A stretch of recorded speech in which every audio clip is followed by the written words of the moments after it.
А, Кеш жарық, құрметті серіктестер. Бүгінгі эфирді біз өзіміздің командамен жасайтын болдық. Ең бірінші мен Райхан Жаманқұловаға үлкен алғысымды айтайын деп отырмын.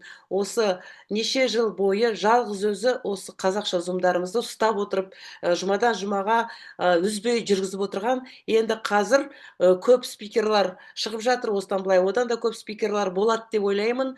Ал қазір осы эфирді мен осы жерде орынды мына өзімнің жаңадан келген серіктестеріме, жаңадан келген лидерларыма берейін деп отырмын.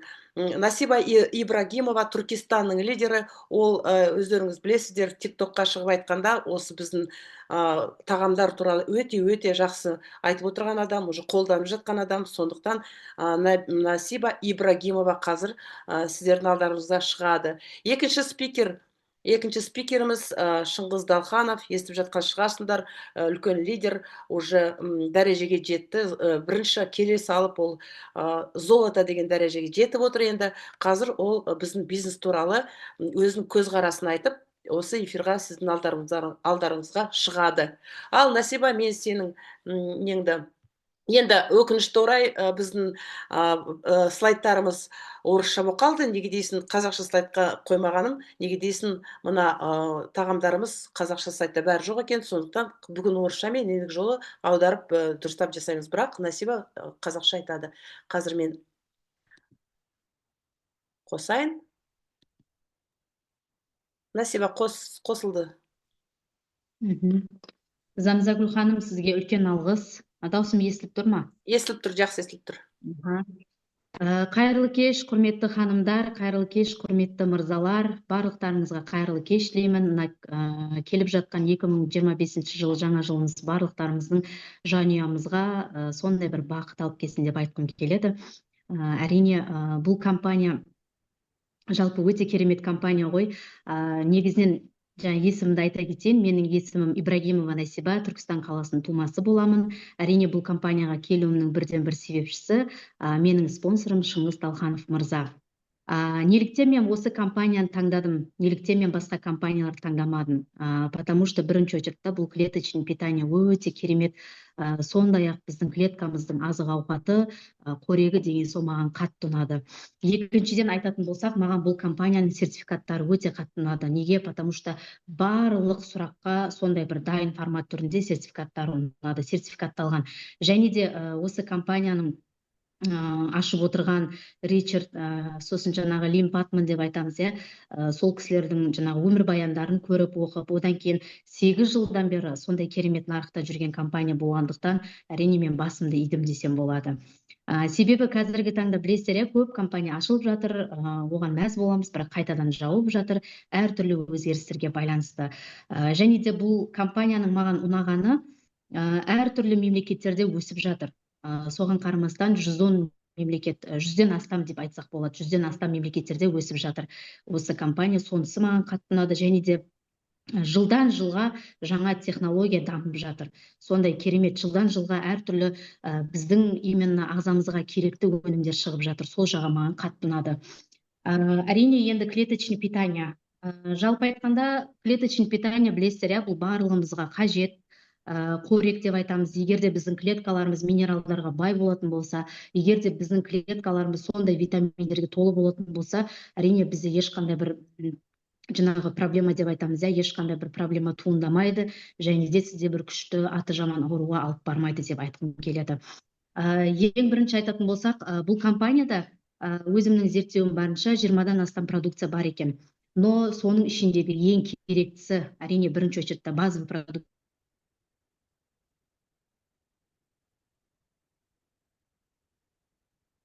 Ең керектісі ол бізде элепозим. Бұл деген біз жаңағы 700 түрлі ауруға ем. Әрине, біріншіден адамға сондай бір ішкен кезінде энергия береді, күш-қуат пайда болады, біздің сүйек буындарымызды нығайтады, және де қан тамырларымыздың барлығын ретке келтіреді.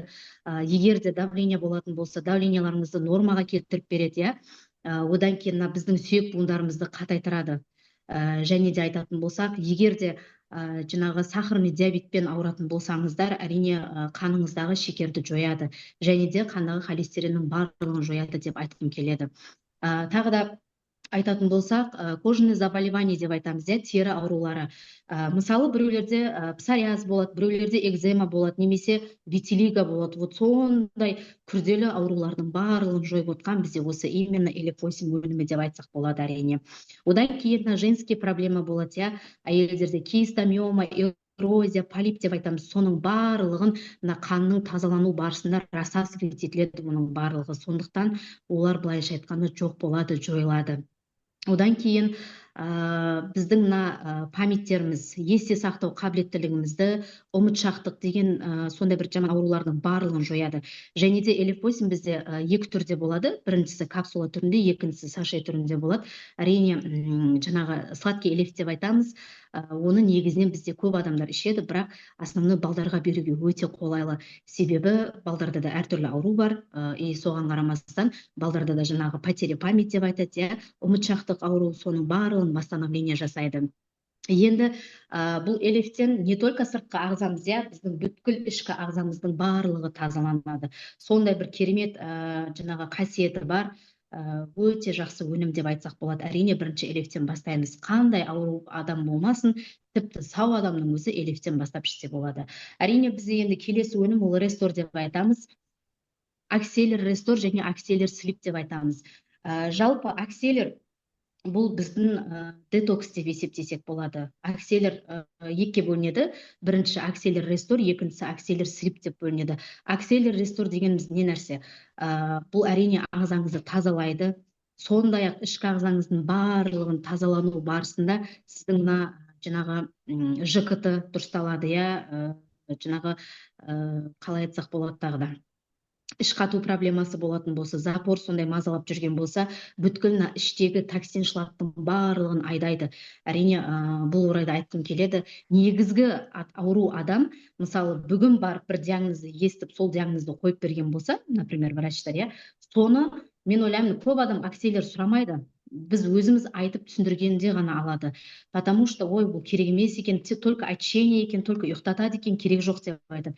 Вот именно керек, потому что кез келген ауру адам, түнде мазасызданады, обязательно бас ауырады, таңертең тұрған кезде сол бір проблемасын ойлап тұрады. Сондықтан, егер де біздің миымыз тыныш болатын болса, біздің миымыз демалатын болса, әрине бұл жерде ешқандай ауруды сіз былай қалай айтамыз, жеңіл түрде өткізе аласыз деп айтқым келеді. Сондықтан акселер рестор бұл бүткіл ағзамыз тазалап қоймай ғана, және де сіздердің организмдарыңыздың оптималдық балансын реттейді. Ал келесі бізде акселер слип деп айтамыз, аты айтып тұрғандай, бұл адамның ағзасын тыныштандырады. Және де сізге керемет ұйқы сыйлайды, және де сіздің ұйқыңызды реттейді. Сондай бір керемет нәтижесі бар. Сіз даже таңертең тұрған кезде шаршаңқы, немесе бір басыңыз ауырып, немесе бір қайтадан ұйқыңыз қанбай, ұйқыңыз келіп, ондай мүлдем ондай синдромдар болмайды сізде. Акселер ішкеннің барлығы біледі. Сондықтан бұл да керемет, самый главный бізде спермобазовый продукция деп айтамыз. Одан кейін бізде бикарди өнімі. Бикарди өнімі. Бұл бикарди дегеніміз қазір шығар жерсін. Бикарди өнімі бұл не нәрсе? Бикарди өнімі бұл біріншіден сондай Нобелевский премия алған өнім. Әрине, өте керемет. Нобелевский премияны білесіздер, ешқандай даже фармацевтке берілмейді ондай премия. Сондықтан бұл бізде күшті азот деп айтсақ болады. Бикарди бізге күшті азот. Және де жүрек ауруларына, және де тромб қан тамырларына барлығын ретке келтіреді. Одан кейін қан тамырларыңызда расширение жасап береді, және де қанға кислород береді. Бізде сол жаңағы өз аурудың көп себебі бізде паразиттің көбейгеннен, және де қанның қоюланғаннан болады. Сондықтан бұл өнімді барлығы қолданса болады, әсіресе бізде давлениясы бар адамдарға. И тағы да айтарым, бізде осы өнімді күшті нәтиже болып жатқан именно жаңағы ерекше балдар, особенные дети деп айтамыз, ерекше балдарға берсеңіздер де болады. Неліктен? Потому что олардың основная проблемасы мида болады. Мида қан үйіп қалған болса, немесе көп адам басым ауырады, давление деп айтады. Ол неге? Потому что біздің басымызда сондай-ақ көзге көрінбейтін капиллярный тамырлар болады. Егер қан айналым дұрыс болмаса, ол жерде застой болып қалатын болса, спайка болып қалатын болса, әрине сізде бас ауырады. Сондықтан айтқым келеді. Бұл өнім прям керемет, именно қанымызға кислород береді, өте керемет жаңағы тромбтарды, застойлардың барлығын жояды деп айтқым келеді. Және де ерекше балдарға берсеңіздер өте керемет. ЗПР, аутизм, задержки речи, сондай балдарға, мысалы даже тілі кеш дамып жатқан балдарға берсеңіздер болады, иә. Вот, одан кейін бізде келесі өнім, Сабзагүл ханым. Так, бізде Regenerist деп айтамыз, иә. Бұл куркума чай с коллагеном, куркуминовый напиток с коллагеном деп айтсақ болады. Біздің ең сүйікті өніміміз. Әрине бұл өнімді ер адамдарда да, даже әйел адам барлығы ішсе болады, тіпті ауырмайтын адамдар да ішсе болады, иә.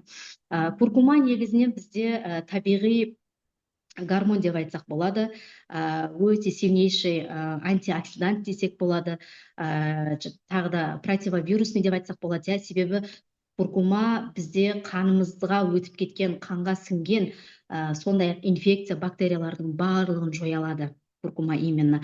Одан кейін кез келген ауруды ДНК-лық түрде немесе жаңа клеткалық деңгейде десек болады, иә. Клеткалық деңгейде кез келген ауруларыңызды восстановление жасап береді, қайта қалыпқа келтіреді. Және де не үшін біз сильнейший антиоксидант деп жатырмыз, иә. Не үшін бұған коллаген қосқан, мен өзімнің жаңа ізденісім барысында бізде куркума именно ішкі организмімізді жасартырады, бүткіл суставтарымызға да өте керемет әсері бар, ішкі организм тазаланады, ол дегеніміз жаңағы паразиттерден құтыласыздар, и тағы да сіздерде уже жасару процесі жүреді. Ал коллагенді неліктен қосқан? Бізде ішкі ағзамыз тазарып, уже жасарып жатыр, біз уже сыртқы ағзамызды жасартуымыз керек. Ол дегеніміз коллаген бізде бірінші очередте әрине суставтарға, сүйек буын ауруларына жаңағы восстановление жасайды десек болады. И одан кейін бізде даже шаштың төгілуі, немесе тырнақтардың қисайып өсуі да, кейбір жоғары жастағы адамдарда сондайлар болады. Тырнақтар сынып қала береді, оның барлығы именно сол коллаген жетіспегендіктен деп айта аламыз. Әрине бұл жерде коллаген негізінен ішкен адамда кожасы эластичный болады, өте керемет, даже кожасынан байқаса болады. Даже беттерімізде сондай-ақ мимический морщиндардың барлығы жойылады деп айтқым келеді. Даже ұсақ-ұсақ морщинның барлығы. Енді мен түсінемін, көп адам негізінен ой, мен коллаген ішіп жатырмын деп айтады. Енді ішкендер дұрыс шығар, бірақ та егер сіздің ағзаңыз сондай-ақ бір запор болып тұрса, зашлакованный болып тұрса, иә, сондай барлық жеріңіз бітеліп тұрса, сізге коллаген помогать ете ма деп мен өзім сұрақ қоямын кейбір адамдарға. Даже коллаген ішудің әдісі бар. Ол дегеніміз кемінде әр адам коллаген ішпестен алдын бір апта витамин Б, витамин С-ді толықтыру керек екен ағзасында. Вот сонда ғана коллаген резко сіздерге нәтижесін көрсетеді деп айтқым келеді. Кейбіреулер бар ғой, осы біздің куркума чай ішіп жүргендерді, қашан жасарам, қашан андай болады, мындай болады деп. Действительно болады. Жүздеріңіз нұрланып, кожаларыңыз подтягивать етіліп, өте керемет сезімде боласыздар. Одан кейінгі өнім Тамзагүл ханым, сіз шығара беріңіз, мен айтайын. Қазір мен былай қарай барайын. Қазір біз иммунокодты айта бер, қазір шығарып беремін. Иммунокод, жалпы айтқандай, иммунокод екеуінің составы бір десек те болады. Бізде иммунокод бұл не нәрсе? Иммуна аты айтып тұрғандай, әрбір адамның ағзасында иммунитетті укрепление жасап береді. Біздің иммунитетімізді көтеріп береді. Біздің қанымыздағы инфекция, бактерия, вирустардың барлығын жояды. Әрине иммунокодты жас балдарға капсула жұтуға ыңғайсыз, сондықтан иммунныйны берсеңіздер өте керемет результат деп айта аламын. Бұның қосындысында бізге пайдалы сондай емдік шөптер, және де маған қатты ұнағаны сиырдың сүтінің уызы қосылған. Өте керемет. Былайша айтқанда ана сүті деп айтады кейбір адамдар, ана сүті қосылған бұған деп айтады. Сондықтан мен айтқым келеді, иммунокод бұл не только жаңағы біздің иммунитетімізге, немесе грипп болып қалғанда, мұрын бітелгенде ішуге, немесе мұрын аққанда, ол нәрсе емес. Даже бізде ДНК-дан ДНК-ға тұқым қуалайтын ауруларды емдейді иммунокод именно. Сондықтан егер де тұқымдарымыз жаңағы біздің келешек ұрпақ таза, сондай-ақ дені сау болады десеңіздер, болсын десеңіздер, әрине иммунокодты предлагать десеңіздер болады, потому что бұл сондай бір генді тазалайтын өнім. Вот. Одан кейін қазір мен именно сол иммунокодтан бір результат айтып өтемін сіздерге, менің клиентімнен. Так, одан кейін бізде қайсы өнімді айтайын? Айта бер иммунокод туралы. Аха, вот иммунокодты айттым ғой Замзагүл ханым. Сен айта бер ары қарай. ДНК түрде уже тазалап береді. Біздің ұрпағымызды тазалайды. Great Greens, вот осы өнім. Great Greens бұл негізінен жүрек қан тамырларын сондай жақсартады. Осы Great Greens. Одан кейін инсулин қабылдайтындарға өте керемет бұл өнім. Мына қанымыздағы маймен қанымыздағы тәттіні жояды, сахар деп айтамыз, иә. Одан кейін бізде мына инсулин қабылдайтындар, именно инсулин ішкі ағзадан бізде инсулин вырабатывать етілмегендіктен әрине инсулин зависимый болады, иә. Сондай ақ осы өнімді ішкен адамдарда инсулин өзінен өзі ішкі ағзадан вырабатывать етіп шығарылады. Және де Great Green бізде именно жаңағы аты жаман ауруларға жақсы көмектесіп жатыр. Ол дегеніміз әрине барлық кез келген адамның жаңағы ағзасындағы сондай ақ бір аты жаман онкоклеткалардың барлығын дер кезінде тоқтатады, әрі емдейді, клеткалық деңгейде деп айтсақ болады. Одан кейін барып жаңағы адамның тәбетін, даже аппетит деп айтамыз, адамның тәбетін бір қалыпқа нормаға келтіріп беретін өнім. Осы именно Great Greens өнімі. Замзагүл ханым, тағы да. Мен бүгін уақыт аз болғандықтан өте қысқаша айтып жатырмын, әрине. Сондықтан ренжімейсіздер деп айтқым келеді.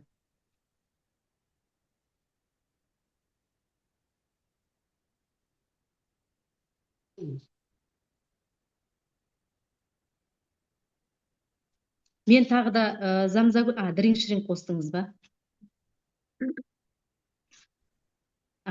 Дринк-шринк дегеніміз перевод жасасақ пей и худей деп айтамыз, пей и худей. Егер де салмақ тастайтын, артық салмақтарыңыз болса, салмақ тастайтын болсаңыздар, әрине осы өнімді предлагать етеміз. Бірі жаңағы жеміс жидектің дәмі, жаңағы осында екі түрлі стикте болады. Бірі жеміс жидектің дәмі, екіншісі мангоның дәмі деп айта аламыз. Бұл біріншіден жыр жігат етеді, конечно, адамның ағзасындағы майдың барлығын кетіреді, оңай жолмен деп айтқым келеді. Түннен түнге ішсеңіздер өте керемет. И тағы айтатым, мынау жировой гепатоз деп айтамыз, бауырды май басу. Сондай адамдарға осы өнімді предлагать етіп жатырмыз.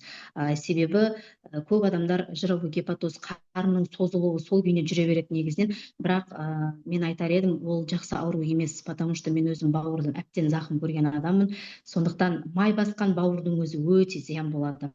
Себебі бауыр бізде осылай ұйып тұрған қан, бауыр бізде біздің ағзамыздың қан тамырларының фильтрі.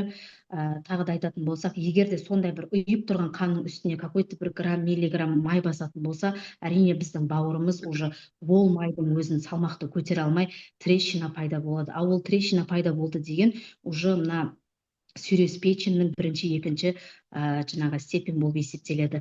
Және де ол трещина болып қала қоймай, ол жерге бүткіл токсин, шлак, барлық нәрсе сол жерге жиналатын болады. Сондықтан даже мына біздің ішіп жатқан жаңағы газированныйымыз, соның барлығы барады. Жеп жатқан тәттіміз. Простой бір пример айта кетейін. Мысалы біз жазда варенье қайнатқан кезімізде қазанға суды қоямыз да ішіне шекер саламыз, пока оттың астында ол еріп бітем дегенше біз оны жаңағы бұлғап тұрамыз қасықпен, ал оны қараңыздар, қандай ыстық температурада анау еруі қиын болып жатыр, сол секілді біздің ағзамызға түскен әрбір даже мына фьюз чай деп айтамыз, фьюз чай, 1 литр фьюз чайдың ішінде жарты килограмм шекер болады екен. Ал енді оны біз іштік, біздің ішімізде ондай бір 180, 200, 300 градустық температура жоқ, ыстық. Сондықтан ана сол ішкеніміздің тәттіміздің барлығы токсин болып, әр жерде бір застой болып қалып қала береді екен. Сондықтан бауыр ауруларына немесе жировой гепатозға, сондай тағы да салмақ тастаймын дегендерге осы өнімді ішсеңіздер болады. Және де тағы бір өнім айта кетейін, Royal Blue Tea деп айтамыз, көк шай деп айтамыз, королевский көк шай. Бұл горох өсіндісінің гүлдерінен жасалған сондай ақ көкөніс дәмі бар. Көкөніс дәмі бар көк шай. Бұл өте дәмі ерекше болады әрине. Бұны демдеген кездеріңізде көк түсті кәдімгі көк шай сияқты болып шығады. Егер де бұған лимон қышқылын, лимон сығындысын немесе бір лимонды салып сөйтіп демдеп көретін болсаңыздар, әрине функция цветті цветі өзгереді. Бұл шайды бізде алдын шығыс өңірлерінде именно жаңағы денсаулыққа пайдалы ретінде қолданған. Бұл именно чай, осындай чайды тағы да айтатын болсақ, бұл бізде біріншіден сильнейший антиоксидант. Осы өнім антиоксидант деген жасару процесі, иә. Екіншіден бізде иммунитетімізді көтеріп береді осы өнім. Одан кейін қартаюдың алдын алады, қартаю процесін тоқтатады деген сөз. Тағы да жаңағы теріңіз бен шашыңыз сондай ақ уже жаңарып, кәдімгідей жасаратын боласыздар. Негізінен тағы айта кетейін, әрбір адам өсу деңгейі 25 жасқа дейін. Әрине 25 жасқа дейін біз өсіп боламыз уже. Даже мына коллаген бізде 25 жасқа дейін вырабатывать етіледі екен. Біреулер тез қартайып кетеді, біреулер ген таза болғандықтан қартаю белгісі білінбейді. Сондықтан біздің өнімдердің барлығының ішінде сондай ақ сильнейший антиоксидант бар барлығында. Әрине жасарасыздар, жүздеріңіз нұрланады, сондай ақ сустав жаңағы сүйек буын аурулары мазалайтын болса, ондай проблемалар болмайды. Өте керемет деп айтқым келеді. Рахмет, Насиба, рахмет. Енді біз бүгін осы командамызда аз ғана бір ай ішіп отырған тағамдарымызды қолданып отырған адамдар бар. Одар уже нәтижелер айтамын деп шығамын. Сен өзіңдікін айта бер. Сен обязательно айт нәтижеңді, содан кейін басқаларға берейік. Жақсы, рахмет. Мен өзімнің нәтижем, менің ең любимый продукциям әрине иммунокод өнімі. Бұл өнімге мен ғашықпын. Себебі білесіздер, осы компанияның 8 жылдық мерейтойында біз Алматы қаласына барған болатынбыз, аяқ астына шешім қабылдап. Неге? Потому что мен өзім практикамен жұмыс істеген соң маған отзыв көру қызықты болды. Бірақ аяқ астына жолға шыққан кезімізде кәдімгідей температура басталды, мұрын деген бітеліп қалған. Жаңағы мұрын тартайын десем тарта алмаймын, бірақ су ағып жатыр. И мен бардым да сондай температура болып жатып қалдым. Сол кезде амалым жоқ, құлшыныс бар, жаңағы результат отзывтарды көруім үшін сол кезде барып кездестік осы Зәмзәгүл ханымдармен. Бірінші рет көрген кезімізде и жаңағы ауырып тұрмын мен қатты деп, еще бізде подарок таратылған кезде мына өнім күшті екен, маған шықса ғой деп отырдым. Әрине, Аллаға шүкір, тестостерон өнімін ұтып алдым. Но осыны маған Зәмзәгүл ханым, мен әлі күнге дейін рахмет айтамын, сондай керемет продукция сразу 5-еуін алып берді. И мен қорқам, тұрамда, мынау ударный доза емес па десем, жоқ, іше бер. 5-еуін ішіп алдым, кешкісін барып, тоже ужин кезінде 2 капсула іштім, прям бір күнде как свежий огурчик болдым десем болады. Өте керемет продукция. Тағы айтқым келіп тұрғаны, мен қазір осы жерге қосыла алмай тұр, мен бір жаңағы клиентім Уральский қаласынан жаңа отзыв айтсаңызшы, суставтарға сіз керемет результат көрдіңіз ғой десем, мен тағы бір результат көрдім, айтайыншы дейді. Айтыңыз десем, мен дейді, былай өзіңіз айта салыңызшы, мен зумға кіре алмаймын дейді. Сонымен мына иммунокодтың сыртындағысы бар ғой, кәдімгі. Капсула. Капсуланың сол сыртын ішін ол қолданады екен, ішеді екен, и капсуланы дейді, мен прям дейді, вокруг глазға бетіме маска жасап жатырмын дейді. И менде дейді, бетім жылтырап, кәдімгідей морщиндарым кетіп жатыр дейді да. Қуанып қалдым, айтыңыз десем, айтпады, келесте қосыламын дейді. Келесте обязательно қосамын. Ал құрметті ханымдар, құрметті мырзалар, барлықтарыңызға рахмет. Әрине, біз новичокпыз, қатеміз болса кешіресіз деген үміттеміз. Бұдан кейін Құдай қаласа әрі керемет сондай бір сабақтарды өткіземіз деген үміттемін. Әрине, бұл жерде менің спонсорым Шыңғыс Талханов мырза, отзывтан кейін сөз кезегін сол кісіге берсек. Барлықтарыңызға рахмет. Рахмет, Насиба, өте керемет, жақсы айттың. Енді қазір біз міне жерде Ләззат Оспанова деген Алматы қаласынан міне дауысыңды шығардым. Қазір шығарам дауысыңды. Так.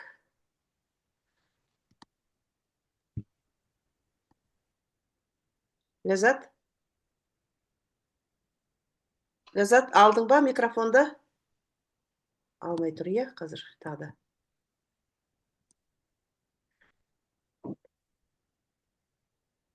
Так, пока Жанарға бере тұрайыншы. Жанар Аскарова, сен микрофонды алып көр. Не болып тұр мынау қазір? Насибаныкін өшірдім. Кімдікі? Жанардардікін. Қосылды ма, Жанара? Давай. Я включила. Ага. Естіліп тұр ма? естіліп тұр.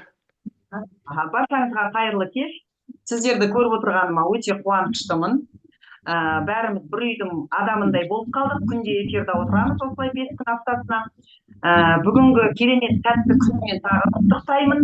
Себебі бүгінгі күнде мынандай керемет акцияны беріп қойған маркетингтің жаңағы біздің президенттердің арқасында осындай керемет статустар, бонус жизнилар жабылып жатыр. Оған алғысым шексіз. Өзімнің спонсорым Шыңғыс мырзаға алғысымды айтқым келеді. И жетелеп келе жатқан Замзагүл ханым. Біздің спонсорымыз Астанада, телефоннан связьдамыз постоянно, но Замзагүл ханым бізді жетектеп келе жатқан жетекшіміз. Осы кісінің де жаңағы көмегінің арқасында осындай керемет жетістіктер болып жатыр енді. Біздің келгенімізге 1,5 ай болды. Есімім Жанар болады, Аскарова Жанар. Енді мен иммунокод жайлы қысқа нұсқа айта кетейін. Себебі мен қатты бір 6 күн осы бастамасында 6 күн қатты бір ауырып, давлением көтеріліп кетті, 150-ге дейін. Жалпы менің рабочий давлением 90-да 60. 150-де 80 болып кетті, сол маған уже көтере алмай 6 күн қатты ауырдым. Бірақ менде встреча болды. Встречаға біз бәріміз жаңағы встреча десе командамен жанымызды беретін адамдармыз ғой бәріміз, иә.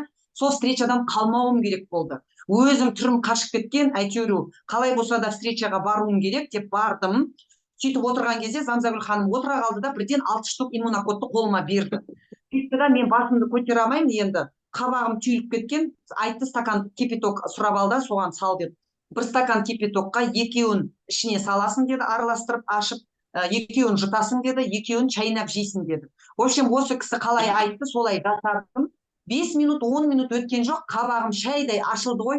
В общем, сол жерде кәдімгідей бәріміз шоке болдық. Потому что қыздар біледі менің бір апта ауырып отқанымды. И сол кезде бір 5-10 минуттың ішінде иммунокодтың результаты сондай күшті, мощный болды. Енді мен бұл өнімдерді өте қатты жақсы көріп қалғаным, себебі бұл өнімдердің барлығы моментальный действие екен. Дринк-шринкті ішкен кезде тоже моментальный действие. Вы можете даже дринк-шринкті алған кезде бір несімен, например, мынандай бір не ғой, бір пакетик қой, допустим, я, осылай барасыз да, клиентке бересіз да, сатсаңыз да, былай тегін бересіз ба, өзіңіз білесіз. Қасында 5-6 сағат әңгіме айтып отырсаңыз, уже 5-6 сағатта результат болады. Спокойно сата беруге болады. 5-6 сағатта дринк-шринк күшті результат береді. Одан кейін иммунокод сондай 10 минуттың ішінде результат. И Elevate очень как бы тоже осторожно надо, бірақ әркімнің денсаулығы әртүрлі. Допустим, ляска, міне Ляззат қазір не отзывқа шығады. Бұл кісі жақсы ішіп алды, бұл кісіге онша қатты обострение берген жоқ.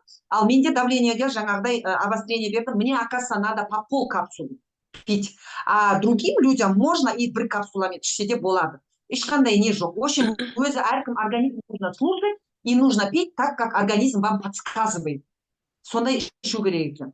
Бол, сол енді өзімнің ішкен өнімдерден осындай керемет нәтижелер көрдім. Өте ризамын продукцияға, а маркетингке просто енді бомбический маркетинг, в общем, бонусы, зарплаты, выплаты деген енді керемет енді. Бұндай басқа неде болмаған маркетинг, в общем, тамаша. Қазір енді сол Шыңғыс мырзаның маркетингін шықпай до конца тыңдаңыздар.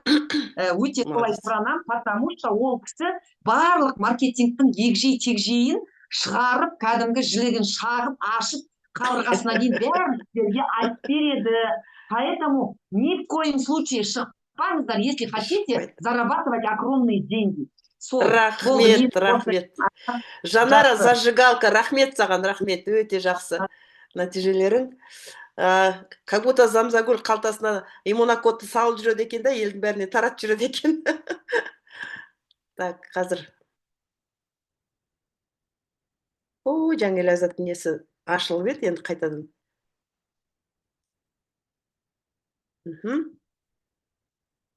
Ляззат, неге қосылмай тұр? Қазір. Бір секунд.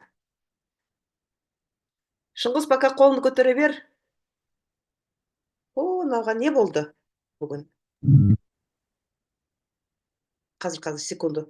Мен Жанарды өшіріп тастаймын, наверное. Так, Жанар өшті, енді Ляззатқа берем. Так, давайте мен өстеймін. Для всех включать етейін. Сіздер только өшіріп отырыңыздар. Ал енді Ляззат қосып сөйлей бер. Микрофонды қосып ал, Ляззат.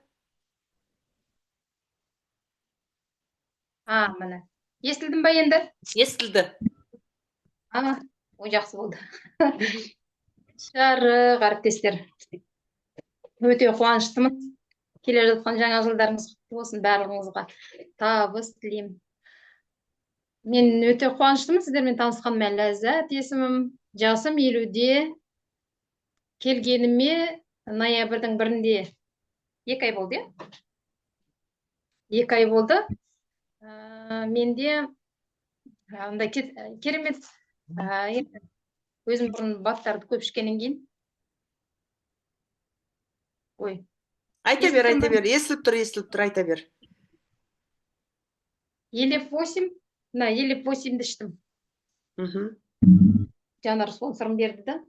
Содан кейін енді мен тазалау процесімен айналысқаннан кейін бір күн 3-еуін іштім, бірден ашқаннан кейін. Бірден 3-еуін іштім, ешқандай ештеңке болған жоқ, жақсы болдым. Содан кейін көрейін дедім де күніне 5 капсулдан іштім. Үлкен дозада іштім. 10 күннің ішінде 30 капсула елефті ішіп тастадым. Энергия береді, күш қуат, жақсы күшті клеткаларға, мына буындарға керемет екен. Тамаша өнім. Өзі сезіледі, мына клеткаңыз керемет мықты болып тұрады да, андай күш қуат беріп тұрады. Одан кейін енді осылай болатын шығар деп ойладым. Енді 15 күннен кейін қарасам, достар, мына жүгінсем, мына бойымда менде нелер болған, папиллома, дақтар, қызылдақ, не дейді тағы да, бородавка бар ғой? Иә. Осылар болған желкемде. Ана қотырды бүйтіп жазылған кезде қара қотыр болып түседі ғой, сол сияқты түсіп қалды. 2 аптадан кейін. Мен өзі соны қалай емдесем екен деп жүргем ғой. Елеф бактериямен борется. Кожные заболевания. Значит, іште какой-то бактерия или вирус отыр. Көрдіңіз бе, қандай керемет. Енді сіздер мені қайталамаңыздар, жаңағындай мына кісі 5 капсулдан ішіпті деп. Барлығыңызға емес. Программасын мен айналысқаннан кейін, менде ағзамда шүкір. Тазалаумен айналысам, жаңағы қаным таза, қою қан емес. Соның кейін осындай күшті нәтиже алдым да. Жаңағы сосын кейін қызылдақтар қарая бастады. Бұрынғы үлкен папиллома, бородавкаларым жұмсарды. Жұмсарып, бойынан кетіп жатыр, азайып жатыр. Мынандай керемет тамаша. Күшті. Осыны ішкеннен кейін нәтиже алғаннан кейін осы өтіп жатыр да, қатты өтіп жатыр менде. Қолымда әттең продукция алдын ала төлеп қойды, бірақ олар еще. Рахмет. Мынандай керемет өнімді осындай заманда ойлап тауып шығарып жатқанына енді сөзсіз. Қалай ішпеске, қалай алмасқа. Міне осындай керемет нәтиже менде. Рахмет. Ләззат Оспанова, Жанараның бірінші личнигі, я? Жоқ, Толқын, спонсор. Толқын Жанар үшін. Рахмет саған, рахмет. Ал енді мен Шыңғыс Мырзаны тауып алдым мына жерде. Рахмет, қыздар, бөліскендеріңізге, нәтижелеріңізбен. Насиба саған үлкен рахмет. Енді міне қазір Шыңғысқа алтын дәрежедегі, алтын золото деген рангтағы біздің лидерімізға қазір сөз берейік. Мына бизнесті өзін қалай көзқарасын, бизнесімізге қалай не үшін ол осына келіп отыр, бізге айтып берсін. Мен звукты қостым. Шыңғыс Далханов, Астана. Так, кеш жарық достар. Естіліп тұр ғой, иә? Жақсы естіліп тұр, Шыңғыс, көрініп тұр, естіліп тұр. Кеш жарық баршаңызға, қалдарыңыз қалай? Есімім Шыңғыс болады, қазіргі таңда Астана қаласынанмын. Ал енді үлкен рахмет бірінші линиям Насипаға, тарихы терең Түркістан, тек алға. Рахмет баршаңызға. Есімім Шыңғыс, осы сетевой бизнес саласында жүргеніме биыл 8-ші жыл. Мынау Бепи компаниясында да 8 жыл болыпты. 8 жыл күткен екен ғой мені. Ал енді құрметті достар, осы компанияға шақырған тікелей менің спонсорым Замзагүл ханымға мың алғыс айтам, үлкен алғыс, үлкен рахмет. Осындай мықты компанияға шақырғаныңызға. Ал енді одан кейінгі рахметім осы компанияны СНГ бойынша ұстап қалған осы Замзагүл ханым бар, компания қазір үлкен лидер Ғалия ханым. Үлкен алғыс, үлкен рахмет. Осындай қазіргі таңда алпауыт компания осы Бепи компаниясын именно СНГ-ға ұстап қалғандарыңызға мың алғыс, мың рахмет. Ал енді мен, құрметті достар, мен бұл компанияға неге келдім, не үшін келдім? Мен үлкен чектен келдім. Мен үлкен статустан келдім. Қазақта мақалы бар ғой. Аңқау елге арамза молда болма деген. Сол себепті көп ойландым. Мен бұл Бепи компаниясын бұлықты бірақ та біз таңдаған жоқпыз. Бепи компаниясын мен 7 ай, 8 ай наблюдать еттім. 7 ай, 8 ай Замзагүл мен Ғалияның енді былай мазаларын алдым деп айтуыма болады. Күн түні звондайын, әйтеуір қай уақытта звондасам да жауабын алып отырамын. Ал енді бұл Бепи компаниясына келген себеп енді көріп жүрдік қой бәріміз. Личное питание мен не екенін вообще білмейміз да, енді оның артынан көрген қайдан келді, неге келді, оның жеті атасы кім, атасының атасы кім, Америка, ол кім, основатель кім, оны кім шығарды, соның бәріне көз жеткізгеннен кейін барып Бепи компаниясын қабылдадық. Қазіргі таңда Аллаға шүкір, бұл көп кісілер айтады, ой, Бепи компаниясы ескі компания, ой, андай-мындай жез шығып кеткен компания дейді. Мен тұрып қазір былай айтамын. Бепи компаниясы 8 жылдан бері рынокты жарып келатқан компания. Қазір бұл не точно компания, қазір алпауыт корпорацияға айналды. Өзінің заводы бар, өзінің бүкіл профессорлері бар. Ал енді заң шеңберіне келетін болсақ, сертификаттары тайға таңба басқандай қолымызда. Қазақстан сертификаты бар, және де мынау кашер сертификат, ISO сертификат, GMP сертификат. Енді бұл сертификаттардың бәрі тайға таңба басқандай компания бәрін заң шеңберінде қойып қойған. Сондықтан бұл компанияны бастаған себебіміз де сол. Бұл жерде енді әрине мен өз басымды айтатын болсам, мен өзім бұл өнімді 3 ай, 4 ай мен өзімнен өткіздім әуелі. Өзімнен өткізіп барып, сосын барып мен шешім қабылдадым. Ал енді мен бизнеске келгеннен кейін, мен енді мынау продукция жағын айта бермеймін. Продукцияны айтпайды екенмін. Талай компанияда болдық, талай компанияда жүрдік, бірақ продукцияны айтпаймын. Только менікі маркетинг. Ал енді маркетингке келетін болсақ, любой компанияның маркетинг 7 атасын айтамыз. Енді бұл Бепи компаниясы келердің алдында қазір Қазақстанда қаншама компания ашылып жатыр, күннен күнге ашылып жатыр, сағат сайын ашылып жатыр. Бірақ енді соның ішінен именно неге мен Бепикті таңдадым? Потому что 200 мемлекет Бепикпен жұмыс жасап жатыр. 200 мемлекет. Бұл продукцияны даже космонавтар ішеді. Енді ойлаймын, космонавтар аспанға етпен бермеше барып қуырып жемейтін шығар деп айтамын да, мынаумен питать етіледі. Клеточное питание. Біз әрине, мынау бірдеңені көрмей жатып, бірдеңенің парығына жетпей жатып, қолымызды кеш сермей саламыз. Абай атамыз неге айтқан енді, мынау қолыңды мезгілінен кеш сермеме деп.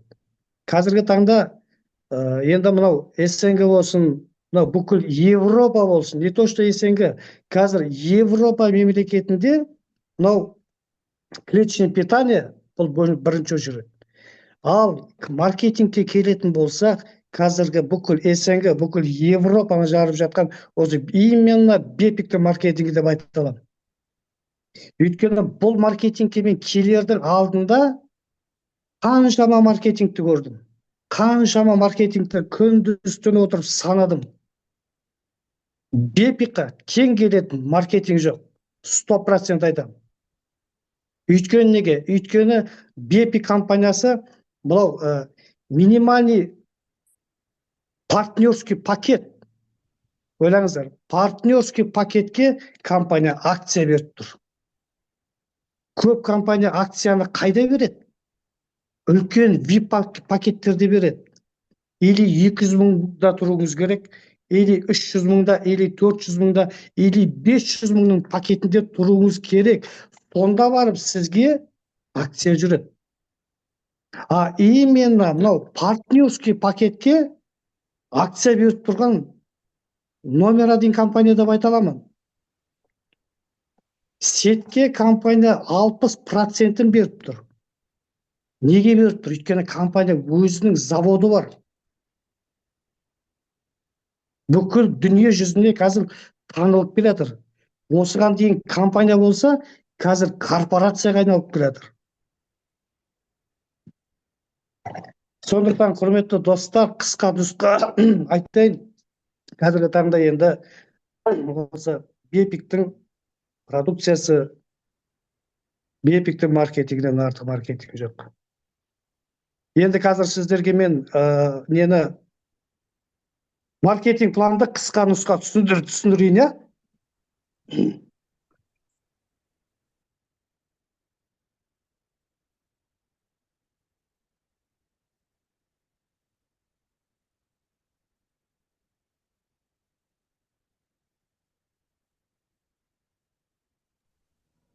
Загуля, сделай вид докладчик. А как делать, скажи? Вид. И там выбираешь галерея докладчик. Вид наверху. Наверху справа, где запись у тебя стоит. Нашла. Угу. Докладчик, он у меня стоит. У меня вид докладчик стоит. Галочка на нем стоит. Нормально видно, Галия? Көрініп тұр ма? Көрініп тұр. Назар көрді ма? Кішкене, солай. Поближе. Так, кішкене жабық. Көрініп. Нормально? Я. Қазір. Я, жақсы. Я, көрініп тұр енді. Енді көрінді. Қараңыздар достар, компанияға кіретін 3 код бар. Бірінші $127, $132, $147. Компания бізге каждый пакетке 70 PV-дан береді. Компанияда қазіргі таңда 8 түрлі табыс көзі бар. Бірінші, реферальный бонус. Бізге компания партнерский пакеттен 25%-ін беріп тұр. VIP пакет емес, партнерский пакет. Осыны түсініңіздер. 25%, яғни 75 мың теңгенің 25%-і 18 мың теңге болады. Екінші, бинарный бонус. 8%-тен 20%-ке дейін бинар беріп тұр. Үшінші, матчинг бонус. Бірінші линиядан 20% матчинг бонус аласыз. Екінші линиядан 10%, үшінші линиядан 10%, төртінші линиядан 10% матчинг бонус. Оны көп компания бермейді олай.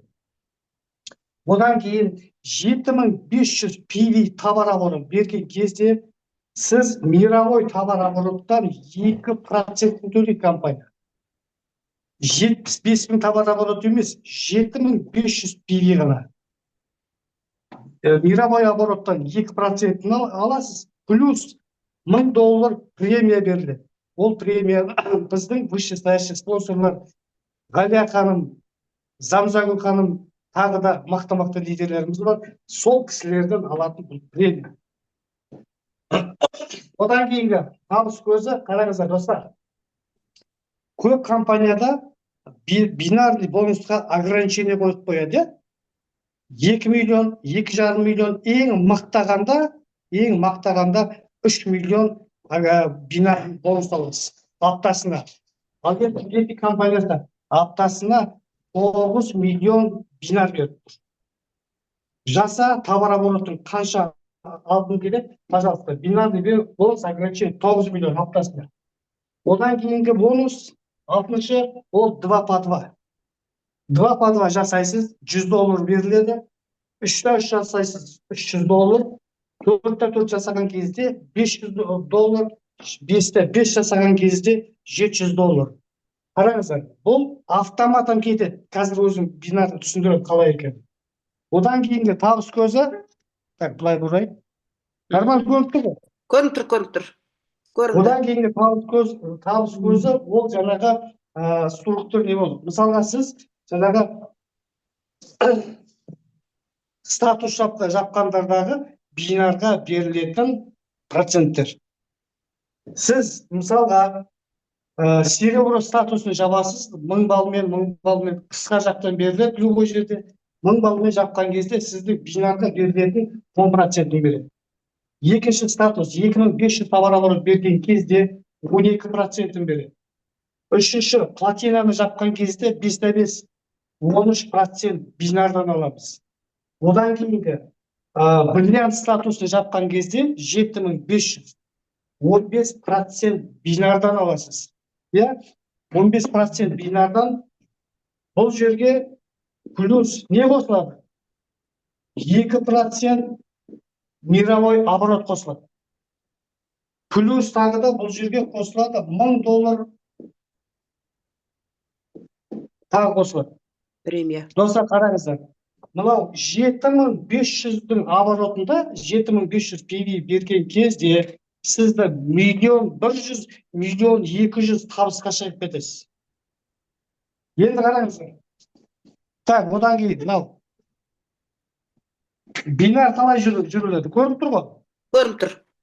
Бинар, мысалы, сіз келдіңіз компанияға. Өзіңіз 75.000 теңгенің пакетінде тұрсыз. Компания 200-300 теңге салдырып тұрған жоқ. 75.000 келді. Екінші 75.000 келді. Мынаның бәрі сізде личниктер, допустим. 5 личник. Мына жақта 5 личник. Мынаның бәрі, допустим, мына 75.000-нан келді. 75.000. Каждый 75.000 сіздің личниктарыңыз.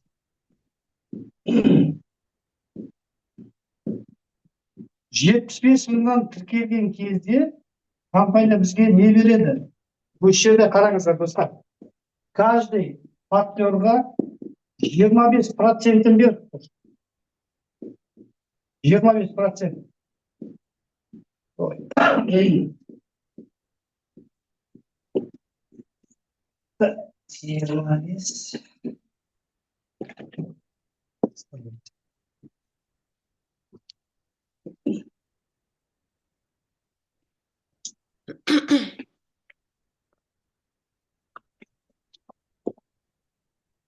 Бұл 25% федеральный бонус. Мынаның бәрі 25% сіздікі реферальный бонус. Сіз былай істеңіз. Только реферальный бонуспен ғана жұмыс жасай беріңіз. Аржағы өзінің статусқа барады. Енді қараңыз. Осы жерде реферальный бонусқа компания 25% беріп тұр ғой. Көп компания қалай жұмыс жасайды? Көп компания, допустим, 200.000 теңге, или 300.000 теңге, или 400.000 теңге, или 500.000 теңге. Мына кодтармен кір дейді. Сол уақытта барып сізге не береді? Реферальный бонус 20% береді. Неге? Өйткені код үлкен. Ал мына жерде 25% компания қайдан беріп тұр? 25% компания 75.000 теңгеге беріп тұр. Мына 25%. Код үлкен, беретіні 20%. Біздікі неде тұр? 75.000 теңге сал, партнерский пакет. Партнерский пакетке 25% беріп тұр. Любой компания партнерский пакетке акция бермейді. Акцияны қаяққа береді? Акцияны мынандай үлкен суммаға береді.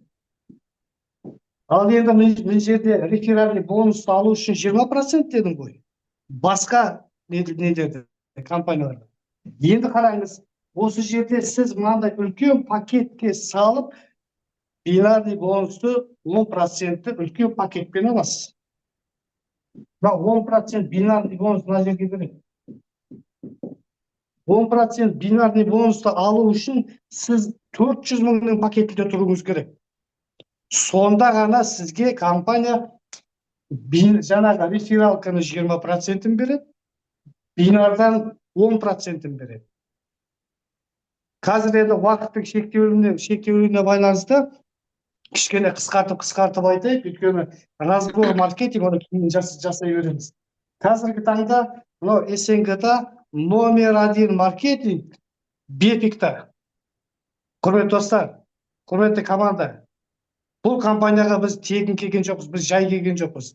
Қазіргі таңда каждый партнер өзінің жағдайын жасап, кредитінен құтылып, қарызынан құтылып, баспаналы болып, машинасын алуға келді. Оны осы жерде 100% аласыздар. Өйткені бұл маркетинг қазіргі СНГ-да номер 1. Любой сетевиктермен тет-на-тет отырып, мына маркетингпен таласа алуға болады. Сондықтан қазіргі таңда, ал енді жаңағы неге келейікші? Ой, 10% депозит.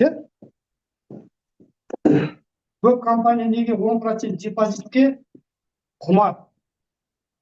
10% депозит компанияға плюс, каждый партнерға минус. Активация. 10% активация. 10% мынау рефералкадан сізден 10% ұсталады, бинардан 10% ұсталады. Депозитке де. Активацияға 10% ұстаған дұрыс, но мынандай жолмен емес. Определенный бір бағаны қою керек. Или 30 мың қой, или 50 мың, или 60 мың теңге қой, болды активацияны. Ол көп компания мынау нені депозиттен алып қалады. Допустим, сіз бір аптада 200 мың алдыңыз, бір айда 200-200-де бір айда 800 мың алдыңыз.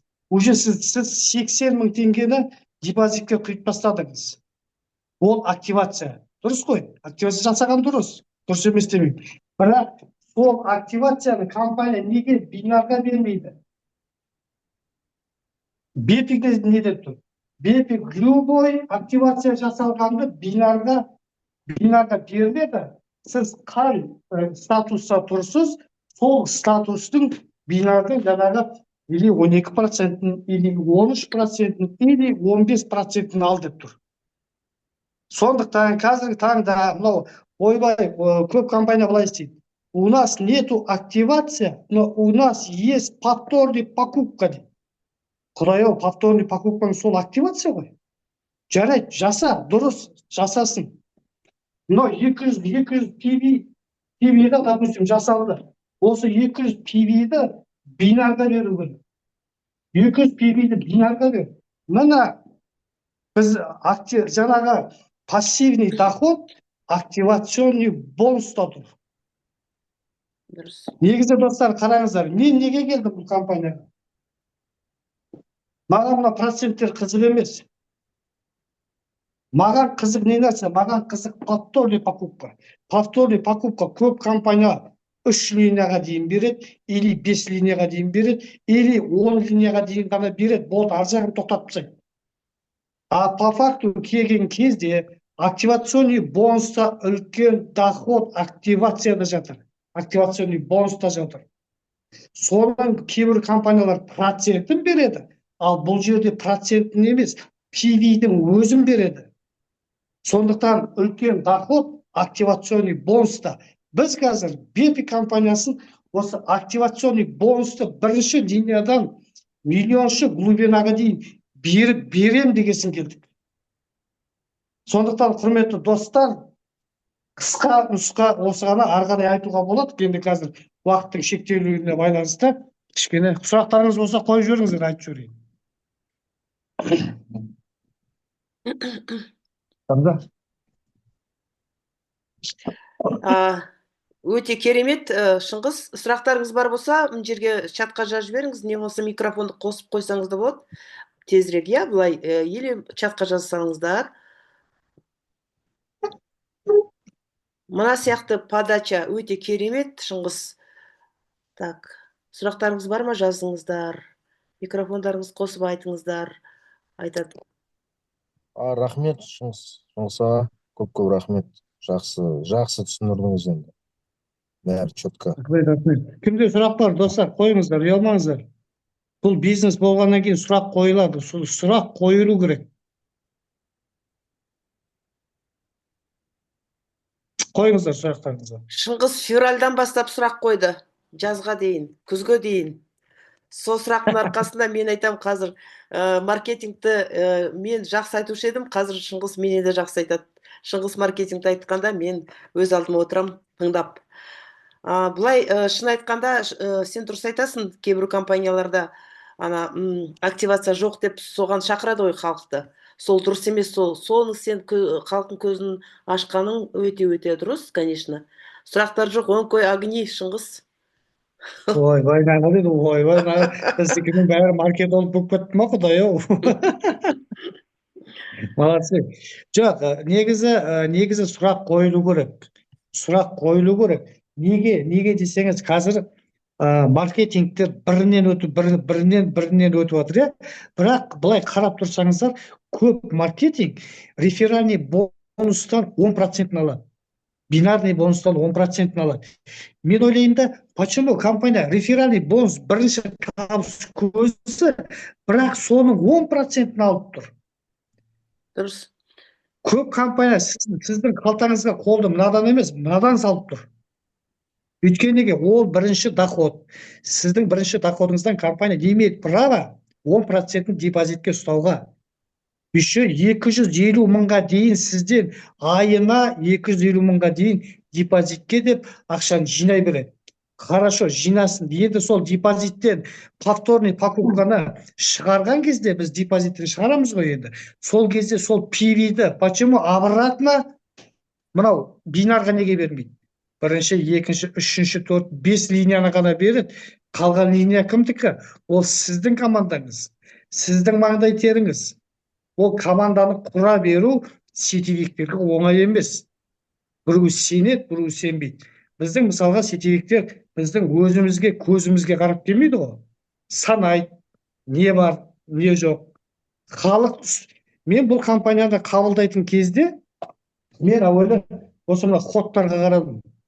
75 мың теңгемен халық кіре ала ма, кіре алмай ма? Әрине кіреді. Енді қараңыздар, достар, мен бір нәрсені ұмытып кеттім. Бұл қазір 75 мың теңгеге 65 мың теңгені мен осы жерге келгенде мен 65 мың теңгені қостым. Рұқсатты Ғалиядан сұрап, рұқсатты Замзагүлден сұрап. Неге? Потому что ол бізге выгодно, каждый партнерға выгодно. Несімен выгодно? Мысалға қараңыз. Уақыт бар ма, не? Бар, біраз бар. Айта бер.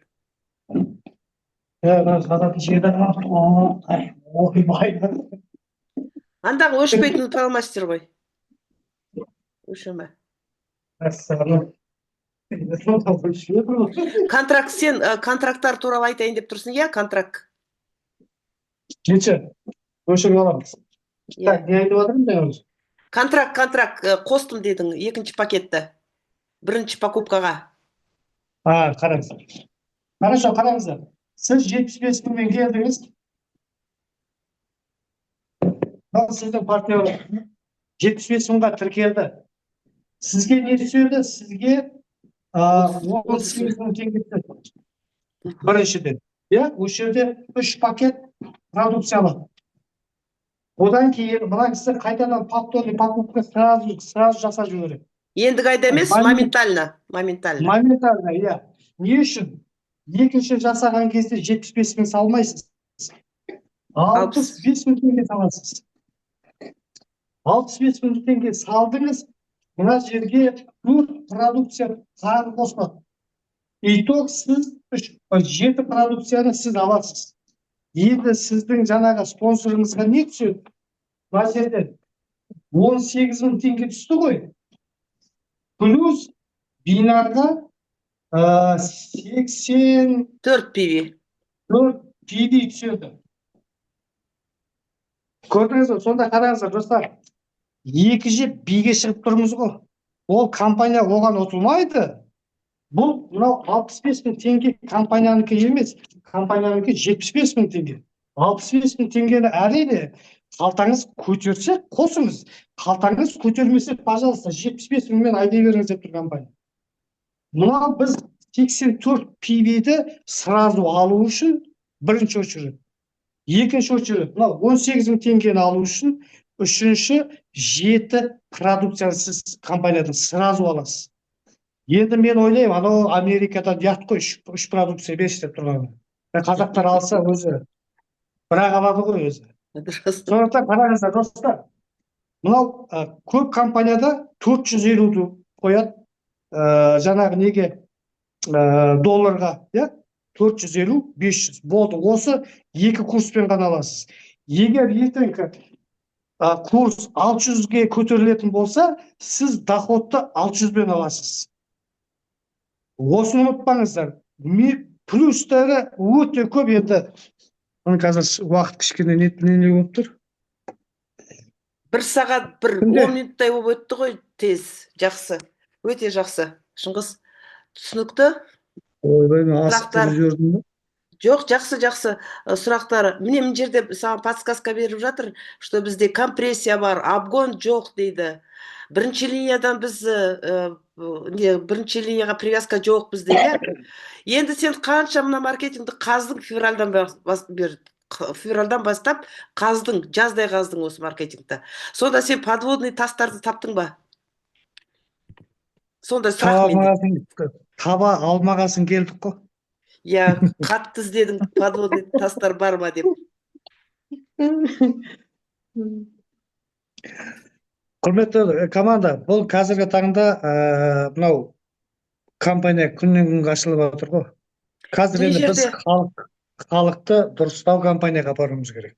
Дұрыс айтасың. Шыңғыс, мына жерде осындай саған адамдар кімдер? Алия Жакупа жазып жатыр. Шыңғысқа отдельно тренинг жүргізер. Мен ойлап отырмын, Шыңғыс маркетинг жайында тренинг жүргізсе, Насиба мына тағамдар туралы бөлек тренинг жүргізгенге уже уақыт беру керек. Бүгін негедесін тығыз болып кетті. Бірақ мына подачадарыңыз өте жақсы. Айтқан Шыңғыс тренинг сұрап жатыр сенен, отдельно содан кейін береміз. Школа новичка болады ғой. Сонда или өзіміз қазақша бөлік қазақша аудиторияға тренинг жасауымыз керек. Нәтиже не туралы? Тағамдар туралы. И мен мына нені завершать етіп тастайын. Записьті, тоқтатайын. Так. И